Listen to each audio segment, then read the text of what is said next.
네, 안녕하세요. 데일리앗 이슈 김전입니다. 시작 전에 구독과 좋아요 버튼 꼭 눌러주시고요. 그럼 12월 14일 데일리앗 이슈 시작하겠습니다. 먼저 국내외 크고 작은 이슈를 알아보는 오늘의 테마 스케줄입니다. 먼저 첫 번째 스케줄은 미 대선 선거인단 투표입니다. 현재 시각으로 14일 차기 대통령 선출을 위한 선거인단 투표를 하는 가운데 조 바이든 대통령 당선인이 승리를 확인하는 결과를 얻을 것이라는 관측이 지배적입니다. 미국 대선은 간접선거인데요. 선거인당 538명의 과반인인 270명 이상의 표를 받으면 대통령이 되는 구조로 투표에서 바이든 당선인은 306표, 트럼프 대통령은 232표를 받을 것으로 전망되고 있습니다. 네, 두 번째 스케줄은 한진중공업의 본 입찰 예정입니다. 지난 11월 26일 마감된 한진중공업 매각 예비 입찰에서는 KDB 인베스트먼트 콘소시엄과 한국토지신탁, SM그룹 등 7곳이 참여한 것으로 알려졌습니다.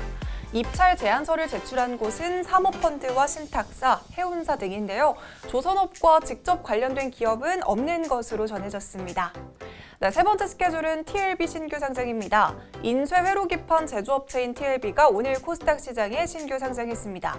공모가는 38,000원으로 확정이 됐는데요. 자세한 이야기는 이어지는 특징주에서 확인해주세요. 네, 지금까지 오늘의 테마 스케줄이었습니다. 월요일인 오늘 국내 증시는 코스피가 소폭 하락하면서 출발했습니다. 이에 따라 시총상위 종목들도 혼조세를 보였습니다. 개인은 매수세를 보였지만 기관과 외국인은 동반 매도세를 나타냈는데 자세한 장마감 지수는 화면으로 살펴보시죠.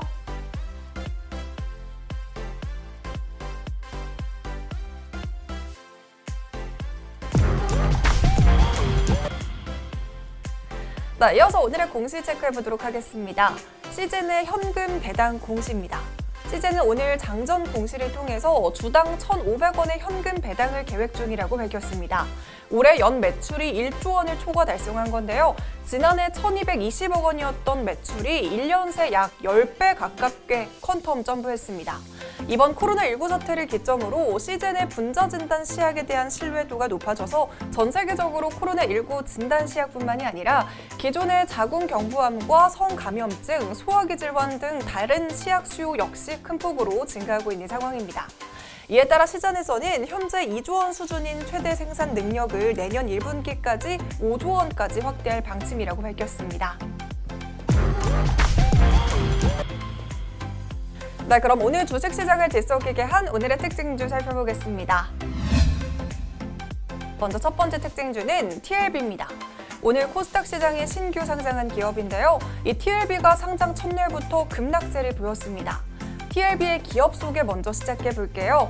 TLB는 전자회로를 구성하는 기판인 PCB를 제조하는 기업인데요. 이 PCB는 모든 전자제품에 탑재되는 기판으로 각종 전자부품들을 설치해서 전기적으로 연결하고 기계적으로 부품들을 고정하고 유지시켜주는 기능을 합니다. 회사의 주요 제품은 메모리 모듈 PCB와 SSD 모듈 PCB, 반도체 테스터 PCB 등이 있는데요. 특히 지난 2011년 국내 최초로 SSD PCB의 양산 체계를 구축하고 삼성전자와 SK하이닉스, 마이크론 등 국내외 반도체 기업에 PCB를 공급하고 있습니다. 더불어서 지난해에는 산업부로부터 소재 부품 전문 기업 인증을 받았는데요. 이는 성장성 있는 소부장 기업으로 어느 정도 인정을 받았다고 볼 수 있습니다. 성장성과 함께 매출도 좋습니다. 지난해 연결 기준 매출은 1,491억 원, 영업이익은 111억 원으로 매출은 전년 대비 22%, 영업이익은 144% 급증하면서 올해도 성장세를 이어갈 전망입니다. 수요 예측과 청약 경쟁률에서도 TLB의 인기가 대단했습니다. 일반 공모 청약 경쟁률은 1,640대 1을 기록했고요. 공모가 역시 희망밴드 상단인 38,000원으로 확정이 됐습니다. 오늘 TLB의 시가는 공모가의 거의 2배인 75,900원에 시작이 됐습니다. 하지만 상승 탄력을 전혀 받지 못하고 장중에 23%가 넘는 급락세를 보였는데요. 공모가는 상회하면서 이 공모주를 신청한 분들에게는 어느 정도 수익 구간이지만요. 청약 당시 흥행과는 좀 다른 양상을 보이고 있습니다. 두 번째 특징주는 유바이오로직스입니다. 유바이오로직스가 식품의약품안전처에 코로나19 백신 임상 1, 2상을 동시에 신청했다는 소식이 전해졌습니다. 유바이오로직스가 개발한 유코박19는 코로나 바이러스의 스파이크 단백질 중 일부를 유전자 재조합으로 직접 만든 항원에 면역 증강제를 조합한 백신입니다.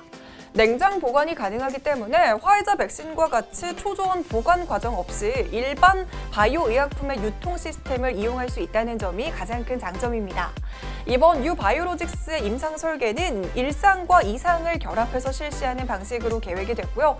따라서 내년 1월에 투여하기 시작하면 상반기 이내에 종료할 수 있어서 하반기 이전에 바로 3상에 진입 가능할 것으로 예상되고 있습니다. 세 번째 특징주는 아시아나항공입니다. 아시아나항공은 오늘 임시주주총회에서 재무구조 개선을 위한 무상감자 안건이 가결됐다고 밝혔습니다. 이에 따라 아시아나항공은 연말 관리 종목 지정을 피하고 대한항공의 아시아나 인수 작업도 순항하게 됐습니다. 28일부터 액면가액인 5,000원의 기명식 보통주식 3주를 동일 액면 금액의 보통주식 1주의 비율로 병합하는 무상감자를 단행하게 되는데요. 감자 후의 자본금은 1조 1,162억 원에서 3,721억 원으로 감소하고요. 발행주식 총수는 2억 2,320만 주에서 7,441만 주가 됩니다. 이번 감자로 인해서 3분기 말을 기준으로 자본 잠식률 50.2%에서 10% 아래로 떨어져서 관리 종목 지정을 피하게 됐습니다. 하지만 이 무상감자 자체라는 게 재무구조가 악화된 기업이 자본 결손을 메울 때 사용되기 때문에 오늘 아시아나항공 주가는 장중에 11% 넘게 하락하는 모습을 보였습니다. 네 번째 특징주는 비대면 관련주입니다. 이번 주말에 코로나19 신규 확진자 수가 처음으로 역대 최대치인 1,030명을 넘어섬에 따라서 거리두기 3단계 격상 가능성이 거론되고 있습니다. 정부는 지금의 확산세가 꺾이지 않은 채 지속이 된다면 의료체계의 한계에 도달할 수 있다라고까지 우려하고 있는데요. 이에 오늘은 비대면 관련주들이 일제히 오름세를 보였습니다. 먼저 화상회의 서비스를 제공하는 기업 ECS는 장중에 24% 넘게 급등했는데요.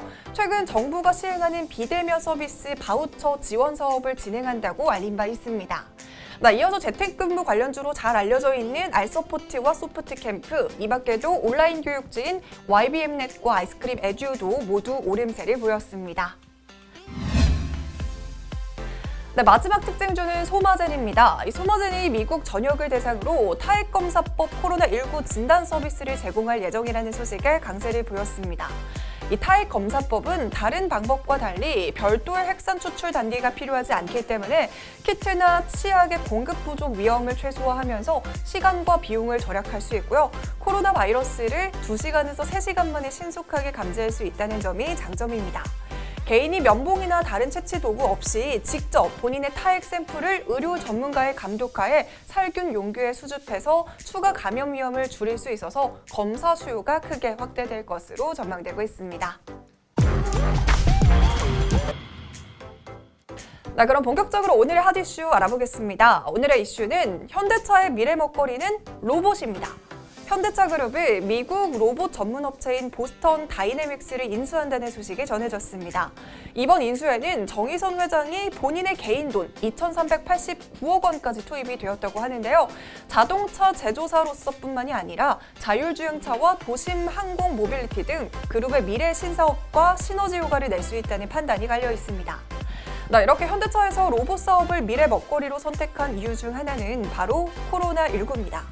로봇이 현대차 그룹의 미래 신사업뿐만이 아니라 코로나19 팬데믹으로 인해서 비대면의 중요성이 증가하는 만큼 앞으로 더욱 로봇 수요가 폭증할 것이라는 예상이 나오고 있습니다.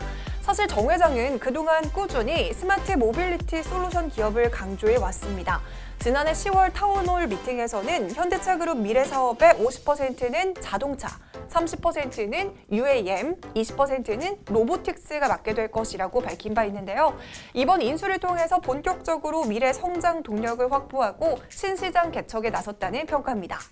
사업 초기에는 그룹 내 로봇 도입을 통해서 가격 경쟁력 제고 등과 같은 수익성 개선이 가능할 것으로 보입니다.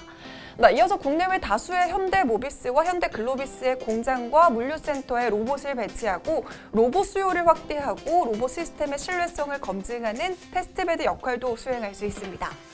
주요 부품과 모듈을 공급하는 현대모비스는 장기적으로 로보틱스 분야 종합 솔루션 사업을 추진한다고 합니다. 산업과 의료, 배송, 개인용 서비스, 스마트 팩토리 등 로봇이 활용될 수 있는 모든 분야에서 로봇의 제어와 관리, 정비 등을 통합적으로 수행하는 사업 기회를 모색할 방침입니다. 이런 소식에 오늘 로봇 관련주들이 급등세를 보였는데요. 먼저 포메탈은 장중에 23% 넘게 급등했는데요. 세계적인 수준의 로봇과 풍력 감소 기어를 생산하고 있습니다. 이 밖에도 로봇 관련주인 휴림로봇과 로보스타, 유진로봇, 로보로바, 로보티즈 모두 오늘 강세를 나타냈습니다. 오늘 제가 준비한 소식은 여기까지입니다. 이 영상들 아직 안 보셨다면 함께 시청해주시고요. 구독 버튼 요 아래 있습니다. 오늘도 시청해주신 모든 분들 고맙습니다.